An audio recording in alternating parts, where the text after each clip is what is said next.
Janmashtami special মুচমুচে তালের বড়া বানাবো। চলুন দেখে নিই কিভাবে বানাচ্ছি। প্রথমেই তালের খোসা ছাড়িয়ে তালের আঁটি থেকে কাইটা বের করে নেব। ভিডিওতে দেখতেই পাচ্ছি। এই রকম বড় ছাঁকনি না থাকলে বেতের ঝুড়ি দিয়েও খুব ভালো তাল মাজা যায়। এবার তালের কাইটা একটা বোলের মধ্যে নিয়ে তাতে 1 কাপ আটা, হাফ কাপ চালের গুঁড়ো, এখানে বলে রাখি ঠাকুরের জন্য বানালে চালের গুঁড়োর বদলে সুজি ব্যবহার করতে পারেন।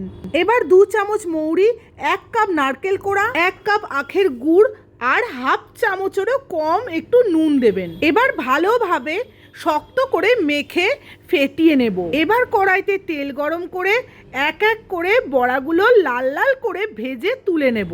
এখন তো কিছু কিছু মিষ্টির দোকানে তালের বড়া বিক্রি হয়, তবে বাড়িতে বানানো তালের বড়ার কাছে কিছুই না।